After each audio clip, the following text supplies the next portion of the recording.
വിവാദം അടിസ്ഥാനരഹിതം, തള്ളിക്കളയണമെന്ന് PMA സലാം. സൂഫി Islamic ബോർഡിന്റെ പുതിയ ഓഫീസ് ഉദ്ഘാടന സമ്മേളനത്തെക്കുറിച്ച് ചില കോണുകളിൽ നിന്നുയർന്ന വിവാദം വസ്തുതാവിരുദ്ധം.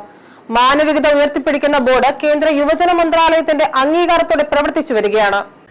മാനവിക മൂല്യങ്ങൾ മുറുകെ പിടിച്ച് കഴിഞ്ഞ 13 വർഷമായി രാജ്യത്തെ 24 സംസ്ഥാനങ്ങളിൽ ശ്രദ്ധേയമായ പ്രവർത്തനങ്ങളാണ് ബോർഡ് നടത്തിവരുന്നത്. സൂഫി ബോർഡിന്റെ സംസ്ഥാന ഓഫീസ് ഉദ്ഘാടനം കഴിഞ്ഞ 11-നാണ് പാലക്കാട്ട് സയ്യിദ് അബ്ദുള്ളക്കോയ ജിഫ്രി തങ്ങൾ ഉദ്ഘാടനം ചെയ്തത്. അമ്പൻകുന്ന് ലങ്കർഖാന ബിൽഡിംഗിൽ നടന്ന സമ്മേളനവുമായി ബന്ധപ്പെട്ട് ചില അസത്യ പ്രചാരണങ്ങൾ നടന്നുവരികയാണെന്ന് ജനറൽ സെക്രട്ടറി PMA സലാം മുസ്ലിയാർ മാന്നാർ പറഞ്ഞു. സൂഫി ഇസ്ലാമിക് ബോർഡ് കേരള സ്റ്റേറ്റ് കമ്മിറ്റിയുടെ ഓഫീസ് ഉദ്ഘാടനം പാലക്കാട് ജില്ലയിൽ മണ്ണാർക്കാട് പ്രസിദ്ധനായ അമ്പൻകുന്ന് മീറാൻ ഔലിയ ഉപ്പാപ്പയുടെ മക്കാമിന് സമീപമുള്ള ബിൽഡിംഗിൽ ഉദ്ഘാടനം ചെയ്യപ്പെട്ടിരിക്കുകയാണ്. ഓഫീസ് ഉദ്ഘാടനത്തോടനുബന്ധമായി ഉദ്ഘാടന സമ്മേളനം നടന്നത് അമ്പൻകുന്ന് മീറാൻ ഔലിയ ലങ്കർഖാന ബിൽഡിംഗിലെ ഓഡിറ്റോറിയത്തിലാണ്.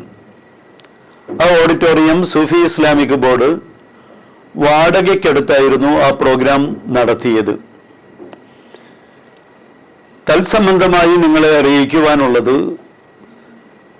മീറാൻ ഔലിയ ലങ്കർഖാനയും അല്ലമീൻ ചാരിറ്റബിൾ ട്രസ്റ്റും അതിനോടനുബന്ധമായിട്ട് നടത്തപ്പെടുന്ന സ്ഥാപനങ്ങളുമായി അതിൻ്റെ പ്രധാനപ്പെട്ട സെക്രട്ടറി അടക്കമുള്ള വ്യക്തിത്വങ്ങളുമായി സൂഫി ഇസ്ലാമിക് ബോർഡിന് യാതൊരുവിധ ബന്ധവുമില്ല എന്നുള്ളത് നിങ്ങളെ അറിയിക്കുകയാണ്.